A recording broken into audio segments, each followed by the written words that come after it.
Bonjour mes stagiaires, bonjour mes étudiants. On va voir avec vous une autre séquence du module écriture d'inventaire et de régularisation. Cette séquence s'intitule amortissement. Cette séquence s'intéresse les stagiaires de l'OFPTT, soit le niveau technicien de gestion ou bien technicien comptable. On va définir premièrement l'amortissement. L'amortissement, c'est la constatation comptable d'une dépréciation de la valeur d'une immobilisation due à l'usage, au temps, à l'obsolescence et à toute cause dont les effets sont jugés irréversibles. La constatation comptable est l'étalement de la valeur du bien amortissable sur sa durée de vie probable. Maintenant, on va traiter le rôle de l'amortissement. Il a trois principaux rôles. L'amortissement est un correctif de valeur des immobilisations. L'amortissement permet la répartition du coût d'une immobilisation sur plusieurs exercices. L'amortissement permet d'assurer le renouvellement des biens immobilisés. Les modes d'amortissement, il y a plusieurs modes. Il y a l'amortissement linéaire et l'amortissement dégressif. Ici, il y a l'amortissement linéaire et l'amortissement dégressif. Faites attention. Deux ici. L'amortissement dégressif et l'amortissement linéaire. La valeur d'origine, c'est le coût d'acquisition d'immobilier hors TVA récupérable. Ça veut dire le prix d'achat plus les frais d'installation, les frais de transport. Si TVA n'est pas récupérable, on ajoute TVA. Pour les biens et produits créés par l'entreprise, la valeur d'origine est égale au coût de production. Pour les biens acquis à titre, la valeur est égale à la valeur actuelle. Faites attention. Il donne pour le calcul la base d'amortissement. La base d'amortissement est à partir de laquelle l'amortissement est calculé. En cas de mode constant, la base d'amortissement correspond à la valeur d'origine. En cas de mode dégressif, pour la première annuité, la base d'amortissement correspond à la valeur d'origine. À partir de la deuxième année, la base d'amortissement correspond à la valeur de la fin de période. Ça veut dire pour la deuxième année, la base d'amortissement c'est VNA de la première année. La troisième base d'amortissement pour la troisième année, c'est la VNA de la deuxième année, etc. Faites attention. La durée de vie probable correspond à la durée prévisionnée des biens amortissables. Pour le même matériel, sa durée est, par exemple, 5 ans. Remarque, les immobiliers non amortis à fonds de commerce de la nue immobilier financière, faites attention. Ça veut dire les titres de participation immobilisés. Selon le principe du coût historique, la valeur ne peut pas être modifiée tant que l'immobilier est inscrit au baillon. Faites attention.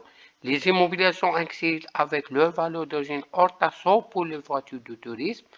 La valeur d'entrée est comptable toute taxe, car la TVA n'est pas récupérable. Faites attention.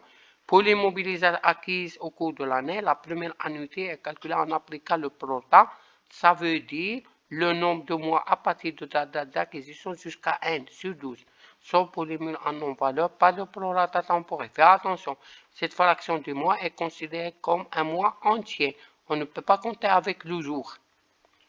Le mode de calcul, on va le résumer dans un tableau pour faire la comparaison. Par exemple, le taux constant, constant ça veut dire linéaire, l'amortissement. Le taux d'amortissement est égal à 100 sur D, la durée de vie, ou bien N. Le taux d'amortissement constant, ou bien 1200 sur D, le D en nombre de mois, correspond à la durée de vie probable. Faites attention. Pour le taux dégressif, c'est le taux d'amortissement constant ou bien linéaire multiplié par le coefficient. Il y a 3 coefficients selon la durée de vie. 1,5 pour 3 ans, 4 ans, 2 pour 5 ans à 6 ans, 3 est supérieur à 6 ans. Ça pour les taux. Pour l'amortissement, pour O est égal à valeur d'origine sur D, s'il est acquis au 1, ou bien la valeur d'origine fois T. Fois le taux d'amortissement fois 1 sur 12. Faites attention, c'est ça. Si là en année, on dit 1 sur 12, il y a taux, elle a 100. Faites attention. Pour la première année, c'est la valeur d'origine fois TD. A2, c'est VNA de la première année, VNA de la première fois TD. Moi, on va multiplier par 1 sur 12. T de 100, ça veut dire 100 dire le taux d'amortissement. Fais attention, fais attention. Le cumul d'amortissement est égal à 2 fois 1 sur T multiplié par 100. 1, c'est le nombre d'années. Si le compte est en nombre, on va diviser par 1200. On n'est pas 100, c'est ça. Voilà. Le taux d'amortissement, par exemple, pour sigma de l'amortissement est égal à 1 plus A2 plus A3 jusqu'à A1. VNA, c'est la valeur d'origine moins sigma d'amortissement, toujours la même. Lorsque le taux dégressif devient, le marque important devient moins que le taux constant, on retient dans le dernier. Sont exclus de l'amortissement dégressif, fais attention toujours, les constructions des immeubles en non-valeur, les voitures de terrorisme, fais attention. Le plan d'amortissement, c'est ça, pour constant, fais attention. Il est constitué de périodes, ça veut dire les années, la valeur d'entrée c'est la valeur d'origine, annuité c'est A est égal à la valeur d'origine fois T sur 100 fois 1 sur 12, N avec le nombre de bois n'est pas 12, amortissement cumulé, la valeur nette c'est valeur d'origine, la sigma de A, pour l'amortissement dégressif, ça, on ajoute sur le taux retenu, ça veut dire on compare le taux de dégressif à le taux linéaire. Supérieur, c'est le taux retenu. Par montant A, sigma de A. Et s'il n'est pas valeur, c'est VNA au début de la période. On a le tableau des amortissements, sigma de A, c'est ça, c'est le matériel CD. Dotation de l'exercice, c'est A de l'exercice. Cumul d'amortissement, ça veut dire cumul de début plus dotation moins cumul d'amortissement des immobilisations CD. Voilà à quoi est égal D, ça, est égal à A plus P moins C. Fais attention. Pour la comptabilisation, c'est ça, au début dotation, dotation, dotation. Ici, amortissement. Voilà. DA, amortissement DA, amortissement, fais attention. Ça, immobilier en non-valeur, immobilier incorporé, immobilier incorporé. Amortissement immobilier incorporé, fais attention. C'est ça. Le numéro de code. Montant de la dotation, ça veut dire A. Au journal, on marque pour les dotations exceptionnelles, on débute dotation aux amortissements exposés. S'il y a amortissement exposé, fais attention.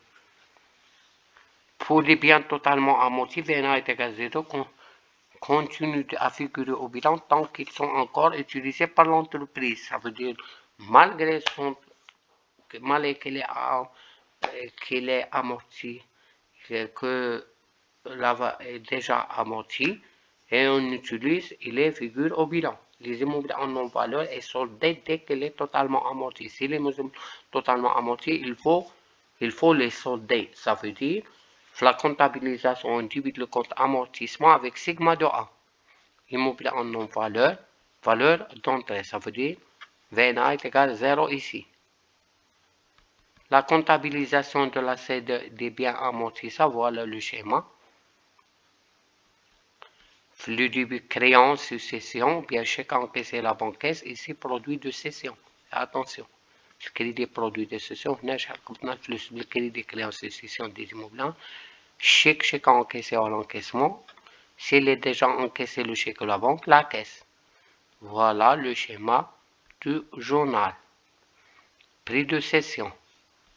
Fais attention. Cession d'une encore amortissable, maintenant. D'une immobilier non totalement amorti. VNA, il est encore totalement VNA, mais qu'est-ce que VNA ici? Voyez, VNA, sortie de l'immobilisation. Sigma de A est égal à la valeur d'origine fois T fois 100. Le mode constant n'est sigma de A en rajon tableau. Il n'est pas totalement amorti. S'il est totalement amorti, il n'y a pas VNA. Voyez, il n'y a pas VNA. Remarque, la dose doit être calculée à partir du début de l'exercice jusqu'à la date de session. Merci de votre attention et jusqu'à prochaine vidéo. N'hésitez pas d'abonner pour recevoir d'autres vidéos. N'hésitez pas de poser des questions